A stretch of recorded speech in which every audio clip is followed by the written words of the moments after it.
Fellow Disciples by Victor Yap and Doris Mock. Chapter 23. Sometimes Peter, but never Judas. John chapter 21, verses 1 to 22. A group of prospectors set out from Bannock, Montana, then capital of the state, in search of gold. They went through many hardships, and several of their little company died en route. Finally, they were overtaken by the Indians, who took their good horses, leaving them with only a few limping old ponies. Then they threatened them, telling them to get back to Bannock and stay there, for if they overtook them again, they would murder the lot of them. Defeated, discouraged, and downhearted, the prospectors sought to make their way back to the capital city. On one occasion, as they tethered out the limping ponies on a creekside, one of the men casually picked up a little stone from the creek bed. He called to his buddy for a hammer, and upon cracking the rock, he said, "It looks as though there may be gold here." The two of them panned gold the rest of the afternoon and managed to realize $12 worth. The entire little company panned gold the next day in the same creek and realized $50, a great sum in those days. They said to one another, "We have struck it." They made their way back to Bannock and vowed not to breathe a word concerning this gold strike. They secretively set out re-equipping themselves with supplies for another prospecting trip. But when they got ready to go back, 300 men followed them. Who had told on them? No one. Their beaming faces betrayed the secret. At Jesus' death, the disciples were the greatest bunch of doubters, cowards, and losers. Judas hanged himself. Peter denied Christ 3 times, and all of them stood far away when Jesus was crucified. Luke 23:49. After seeing the resurrected Christ, they were transformed men. They built the first church. They were the first evangelists, the first missionaries, and the first martyrs, fearlessly withstanding danger and risking death. The transformed lives of the disciples were arguably the strongest evidence of the resurrection of Jesus Christ. No argument was more convincing. The resurrection of Jesus not only meant that Jesus Christ had defeated Satan and conquered death, but that he has returned to claim, redeem, and empower the disciples. The disciples had an opportunity to correct themselves, experience God's power, and speak of God's transforming power in their lives. The disciples had a second chance. Well, more like a third chance. Verse 14. All in all, the risen Christ appeared to more than 500, 1 Corinthians 15:6, over a period of 40 days, Acts 1:3, almost like until they get it. How did the resurrection transform cowardly fishermen to courageous followers? What does it mean to give a second chance? How would you respond given an opportunity to make things right? Why does it require both divine intervention and personal courage? First, rise from futility to fruitfulness. John chapter 21, verses 1 to 6. Afterward, Jesus appeared again to his disciples by the Sea of Tiberias. It happened this way. Simon Peter, Thomas called Didymus, Nathanael from Cana in Galilee, the sons of Zebedee, and 2 other disciples were together. "I'm going out to fish," Simon Peter told them, and they said, "We'll go with you." So they went out and got into the boat. But that night they caught nothing. Early in the morning, Jesus stood on the shore, but the disciples did not realize that it was Jesus. He called out to them, "Friends, haven't you any fish?" "No," they answered. He said, "Throw your net on the right side of the boat, and you will find some." When they did, they were unable to haul the net in because of the large number of fish. A minister was full of energy and enthusiasm for the Lord. One day he went to the hospital to visit one of his parishioners who was critically ill. The minister entered the room and saw the man lying in bed with a whole host of tubes and wires attached to his body.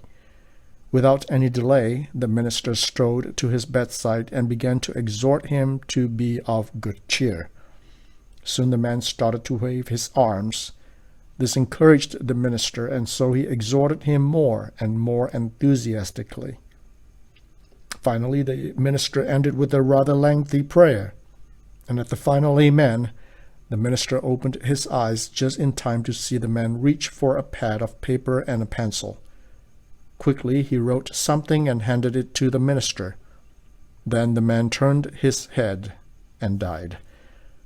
The minister was deeply moved to think that his visit to this man had occurred in the nick of time. Then he looked at the pad and read these words, "You are standing on my oxygen tube." The disciples' dream turned into a nightmare once Jesus was arrested. The disciples were the closest thing to running on empty.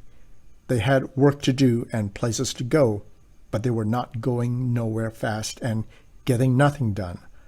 They left Jerusalem and went back to where they came from, the same Sea of Galilee, and did the only thing they knew how, fishing. They were guiding nobody. Who was the leader? You'll probably not know. Peter, the leader, now did not give orders. The others did not know what to do, and no one wanted to be left alone. Peter could only speak for himself as he went fishing. The disciples were getting nothing, even they knew the best time to fish was at night. Verse 3. The fishermen knew what to do, where to go, and who to take, but they did not get so much as an anchovy. In popular English, we say they were all dressed up with nowhere to go. The introduction with the Greek words "got into," "boat," "night," and "nothing" were a throwback to their first fishing trip with Jesus, Luke 5:3 and 5, and how their futile fishing trip ended with 2 boats full, Luke 5:9. Without Jesus, their lives were as empty as their boat without a catch. Without the resurrection, faith and religion are worthless and vain. 1 Corinthians 15:13-14 says, "If there is no resurrection of the dead, then not even Christ has been raised. And if Christ has not been raised from the dead, our preaching is useless, and so is your faith."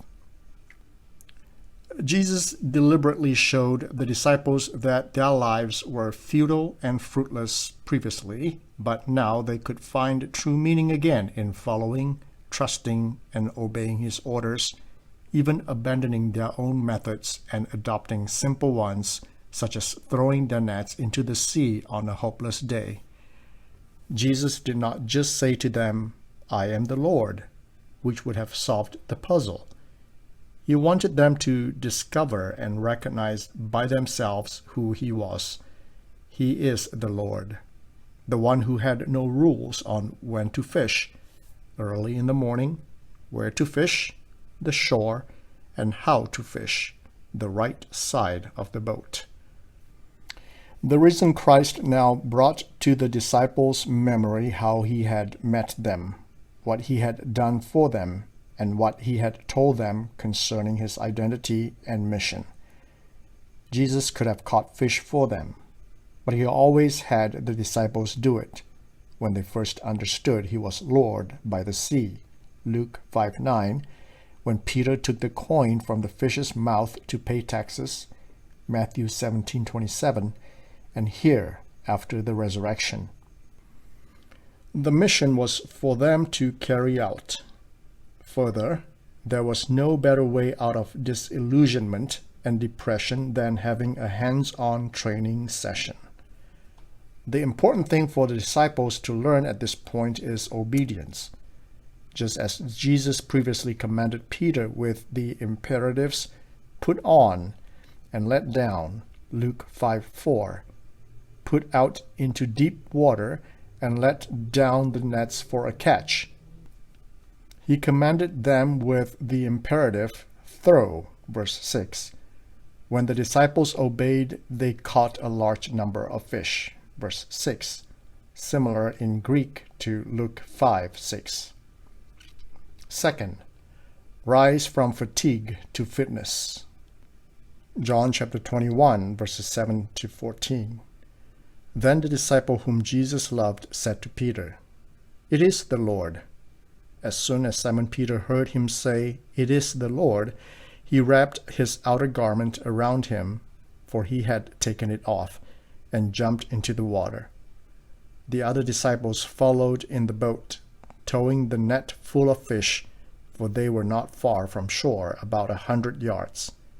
When they landed, they saw a fire of burning coals there with fish on it, and some bread. Jesus said to them, "Bring some of the fish you have just caught." Simon Peter climbed aboard and dragged the net ashore. It was full of large fish. But even with so many, the net was not torn. Jesus said to them, "Come and have breakfast." None of the disciples dared ask him, "Who are you?" They knew it was the Lord.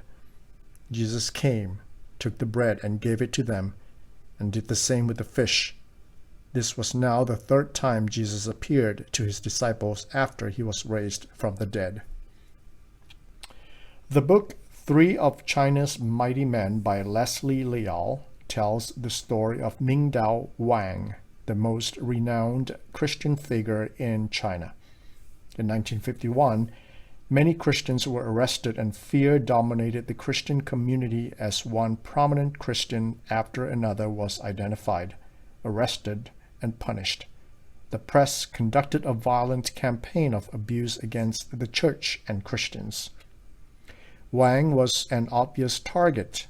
After many repeated warnings, uneasy confrontations, and close encounters, Wang was arrested after preaching his last sermon on August 7, 1955, and the church was closed and sealed a week later. The world was shocked with his arrest, but was more stunned by his admission. When Wang was released from prison on September 30th, 53 days later, he read a statement of public confession that would shake and dismay the Christian world. "I am a person guilty of anti-revolutionary deeds. I am obliged to the patient education of the government which made me realize my own mistakes, and yet the government dealt with me genuinely and has delivered me from the gulf of crime." After his release, Wang battled himself. He was heard to go about saying, "I am Peter," or at times, "I am Judas." Later, he informed the authorities that his statement had been made under duress and in no way represented his own true convictions. In 1973, 18 years later, his wife was released, and after more than 2 decades in prison in 1980, Wang, the most famous Chinese dissident of all, was released and sent this message to his prayer supporters throughout the world. Very many thanks to all brothers and sisters in the Lord who have been praying for me. Please tell brothers and sisters all over the world that during the 22 years in prison, I have sometimes been like Peter, but never like Judas. There have been times of weakness, but from 1974, I have been greatly strengthened just like I was 30 years ago. Peter was transformed by the resurrection from a life of fatigue to one of force.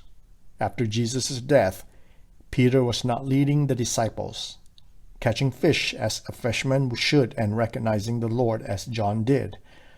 Note the changes in his life. Nothing worked previously for him. He was resigned to a life of helplessness and hopelessness and even heartlessness. His listlessness and pent-up emotions and frustrations were immediately thrown away when he met Jesus. As soon as Peter heard John say, "It is the Lord," he wrapped his outer garment around, for he had taken it off, and jumped into the water. 21:8. Peter jumped first by himself into the water. He did not care where the disciples were, how much they had caught, or when they would get on shore.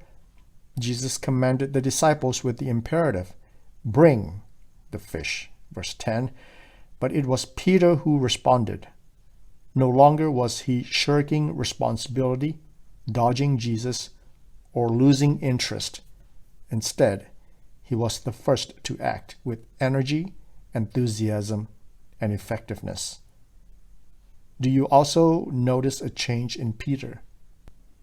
He never lacked things to say previously, but presently did not have to say something, have the last word, or be one up on others. Note that Jesus said to all the disciples, "Bring some of the fish you have just caught," verse 10, but Peter by himself climbed aboard and dragged the net ashore. It was full of large fish, 153, but even with so many the net was not torn. Peter's emotions, exertion, and energy were transformed that day. He dragged the net by himself. One Bible scholar estimated the weight of the 153 fishes was about 300 pounds, provided the fish were less than 2 pounds each. Peter was revived spiritually, rejuvenated physically, and recharged emotionally. Third, rise from forgiveness to fellowship.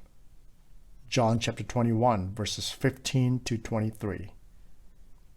When they had finished eating, Jesus said to Simon Peter, "Simon, son of John, do you truly love me more than these?" "Yes, Lord," he said, "you know that I love you." Jesus said, "Feed my lambs." Again Jesus said, "Simon, son of John, do you truly love me?" He answered, "Yes, Lord, you know that I love you." Jesus said, "Take care of my sheep." The third time he said to him, "Simon, son of John, do you love me?" Peter was hurt because Jesus asked him the third time, "Do you love me?" He said, "Lord, you know all things. You know that I love you." Jesus said, "Feed my sheep. I tell you the truth. When you were younger, you dressed yourself and went where you wanted. But when you are old, you will stretch out your hands, and someone else will dress you and lead you where you do not want to go." Jesus said this to indicate the kind of death by which Peter would glorify God. Then he said to him, "Follow me." Peter turned and saw that the disciple whom Jesus loved was following them. This was the one who had leaned back against Jesus at the supper and had said, "Lord, who is going to betray you?" When Peter saw him, he asked, "Lord, what about him?" Jesus answered, "If I want him to remain alive until I return, what is that to you? You must follow me." Because of this, the rumor spread among the brothers that this disciple would not die. But Jesus did not say that he would not die. He only said, "If I want him to remain alive until I return, what is that to you?" In 1942, Nazi prisoner Simon Wiesenthal walked to a dying SS soldier who confessed to killing a Jewish family and asked him for his forgiveness. In Wiesenthal's 1969 book, The Sunflower, philosophers and theologians were asked how they would have responded. U.S. News and World Report asked Simon Wiesenthal this question: "How did you consider the soldier's request?" Wiesenthal replied, "The man's head was bandaged. He searched for my hand. He told me his sin. He took my hand. He said, 'Before I die, I need a Jew to say he forgives me.' He believed one Jew could speak for all Jews. In me, there was a sad feeling, a dying man's one last wish. I should fulfill it. He was obviously sorry, and I was the last Jew in his life. I didn't say anything. I walked out. The strange thing about Peter was that he reached the shore, but he never got closer or said a word.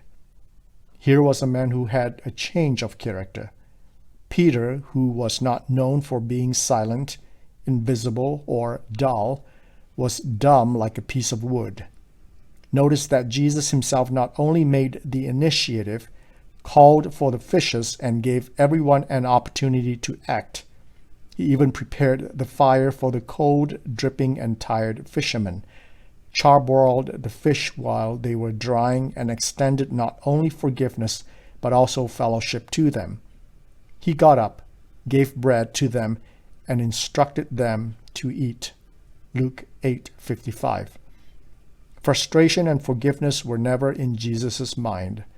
For the first time, he called them friends, verse 5, or children in Greek, and commanded them with imperatives, come and have breakfast, or come and dine, in King James Version. He was more affectionate and compassionate than ever before. Of course, in Jesus' mind, it was never about forgiveness. Forgiveness was meant for them, not Jesus. He had already forgiven them at the cross. The last word on forgiveness in the Gospels was uttered by Jesus on the cross. Father, forgive them, for they do not know what they are doing. Luke 23:34. Jesus had restoring fellowship in mind. If fellowship with God is right, witnessing, serving, and advancing would result. The first question in Greek was, Simon, son of John, do you love, or agapao, unconditional love, me more than these? NIV's truly is exaggerated. Peter's reply was, yes, Lord, you know that I love, or phileo, friendly love, you. Jesus countered, feed my lambs, verse 15. Jesus' three questions paralleled Peter's denial of Christ 3 times. More importantly, Peter was in the danger of vainly, arrogantly, and shallowly saying thrice the assertion, you know, or aido, in verses 15, 16, and 17, the first no. He was guilty of repeating the past, but Jesus slapped 5 imperatives on him, verses 15, 17, feed, 16, take care, 19, and 22, follow. The first and last imperatives, feed or bosco, literally means feeding or providing food. This is the biblical word for pigs feeding, Matthew 8:30, Mark 5:11, and Luke 8:32, or feeding pigs, Matthew 8:33, Mark 5:14, Luke 8:34, and Luke 15:15. The second imperative, take care, verse 16, is pastoral in nature. Its related noun means pastor, Ephesians 4:11. The second question of Jesus is shortened to, do you love me? More than these is missing. But Peter's reply was the same standard answer before Jesus challenged him to take care of my sheep. Take care is for nurturing or tending. This word elsewhere is translated as be shepherds. Acts 20:28, 1 Peter 5:2, and Revelation 7:17. Tend, 1 Corinthians 9:7. Rule or oversee, Revelation 2:27. Peter was hurt because he was too focused on Jesus' question, but not Jesus' reply. He was too emotional, but not rounded. The gospel was too personal to him, but not neighborly or global enough. Jesus' plan was for him to be the rock for the church, the disciples, and the world, not just about him and Jesus, not about embracing forgiveness, but extending forgiveness, not about his wounds, but about his witness, not about his mood, but his ministry to others, not about his emotions, but about his evangelization. In the end, Jesus' last question ironically ended with a less personal phileo and not agapao, and with the hard work of feeding again. The gospel is glorious, but never glamorous. It is about service, stewardship, sacrifice, selflessness, and surrender. Finally, Jesus reissued the last two commands for Peter to follow him because Peter's call to service was too tied up with the band of brothers, Andrew and John. This time the call was personal, not collective. Peter's first call to discipleship was made along with his brother Andrew, Matthew 4:18-19 and Mark 1:16. Presently he queried about his rival. How about John? At the end of his life, Peter chose to be himself. Legend has it that Peter asked to be crucified upside down, like and unlike his Savior. He felt he was unworthy to be crucified like his master. Jesus' imperative to Peter is unlike other similar commands for others to follow because in Greek, the you personal pronoun is added to the command, with the literal translation of you, follow you me. Fittingly, the command follow me is the last imperative of the book and the Gospels. What a glorious requirement, reminder, reflection, reassurance, and recommendation. Conclusion. Are you trying to do God's work by yourself, in your power, for your prominence and profit? What are the obstacles in your way to live a new life powered by God's power? Isn't it time to rid yourself of shame, guilt, and despair, and try out God's salvation, goodness, and deliverance? Do you have the heart to live and the hands to work for God? Bible study questions. 1. Where did Jesus appear to the disciples? Who were present? How many times was this occasion of Jesus revealing himself to the disciples after the resurrection? Verses 1, 2, and 14. 2. What did Peter suggest and why? How did others respond? Verses 3 to 4. 3. Where did Jesus wait for them, and how did he let them know who he was? Verses 5 to 7. 4. What did Jesus prepare for his disciples? What did they catch from their fishing? Was the catch important? Verses 9 to 13. 5. The focus of verses 15 to 19 is on Peter. List Jesus' questions and Peter's response. 6. What does these refer to in the question? Do you love me more than these? Verse 15. 7. Is there a difference between agape and phileo love? Why did Jesus ask Peter 3 times? 6. What was Jesus' calling and command to Peter? Verses 15 to 19. Verse 22. Note the imperative mood verbs. 7. In verses 21 to 23, what did John want to make clear? Application. Personal devotional reflections. 1. Do you have the experience of laboring somewhat without obtaining anything or getting any harvest, but discover that the Lord has prepared all for you? 2. How would you answer if the Lord were to ask you, do you love me more than these? What are these to you? 3. What is the Lord's call for you? How does he want you to follow him and serve him? 4. Do you compare the Lord's call or direction in ministry for you with His will for others? Why? Would this increase your learning and motivate you more, or make you more negative with competition and jealousy? Small group sharing and activities. 1. This is a very rich passage. Share your response to the Lord as a disciple. After each study, always encourage members to share one lesson learned about being Jesus' disciple or one act to practice as His disciple.